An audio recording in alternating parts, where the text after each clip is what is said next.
Praise the lord. Good morning. ઈશ્વરનો આભાર માનતા આવો આજના દિવસની શરૂઆત પણ આજે વહેલી સવારે પ્રભુના વચનથી કરીએ. કોઈએ તે પાયા પર જે બાંધકામ કર્યું હશે તે જો ટકશે તો તેને બદલો મળશે. કરંથીઓને પહેલો પત્ર તેનો 3 અધ્યાય અને તેની 14મી કલમ. આજનો વિચાર: ખ્રિસ્તમાં અતિ પ્રિયવાલા મિત્રો, પ્રભુ ઈસુ ખ્રિસ્તના શ્રેષ્ઠ અને સામર્થ્યવાન નામમાં આપ સર્વને સવારની પ્રેમભરી સલામ. મકાનનો પાયો એક જ વાર નંખાય. પ્રેરિત પાઉલે કરંથની મંડળીનો પાયો નાંખ્યો અને એ પાયો હતો પ્રભુ ઈસુ ખ્રિસ્ત. કારણ કે 11મી કલમ કહે છે, કેમ કે નંખાયેલો પાયો તે ઈસુ ખ્રિસ્ત છે, તે સિવાય બીજો પાયો કોઈ નાખી શકતું નથી. અને હવે ચાલુ ચીલા કડિયાની જેમ નહીં, પણ પાઉલની જેમ કુશળ મિસ્ત્રી બની આપણ પ્રત્યેક જેઓ ખ્રિસ્તના તરીકે પોતાને ઓળખાવીએ છીએ તેઓએ રોજબરોજ થોડું થોડું બાંધવાનું છે, જે હમણાં કદાચ તરત આપણને દેખાશે નહીં, પણ આગળ જતાં તેની અસર, તેનું પરિણામ અવશ્ય જોવા મળશે. ચીલાચાલુ લોકો ચીલાચાલુ મટીરિયલ પણ ચીલાચાલુ વાપરશે, જેથી એ લાંબુ ટકશે નહીં અને પરીક્ષણ વેળાએ એનો નાશ થશે અથવા તો નાશ પામશે. વચન કહે છે કે પણ જો આ પાયા પર કોઈ સોનું, રૂપું, મૂલ્યવાન પાષાણ, કાષ્ઠ, ઘાસ કે ખોપરા બાંધે તો દરેકનું કામ કેવું છે તે પ્રગટ કરવામાં આવશે, કેમ કે તે દિવસ તેને ઉઘાડું પાડશે. કેમ કે અગ્નિથી તે પ્રગટ કરવામાં આવશે અને દરેકનું કામ કેવું છે એ અગ્નિ જ પારખશે. આ જ અધ્યાયની 12મી અને 13મી કલમમાં આ સ્પષ્ટ રીતે લખવામાં આવ્યું છે.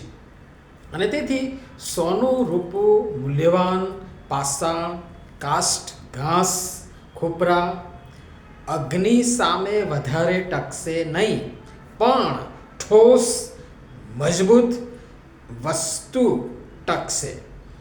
દેવનો શબ્દ, એ વચન જે પરખાયેલો છે તેનાથી, તેના દ્વારા, એટલે કે આપણે બાઇબલના શિક્ષણ સિદ્ધાંત પ્રમાણે જ બાંધકામ કરીએ, જેથી એ ટકી રહે. કારણ કે દરેકનું કામ કેવું છે એ પ્રગટ કરવામાં આવશે, વળી પરખાશે. દરેકનું કામ કેવું છે એ અગ્નિ જ પારખશે.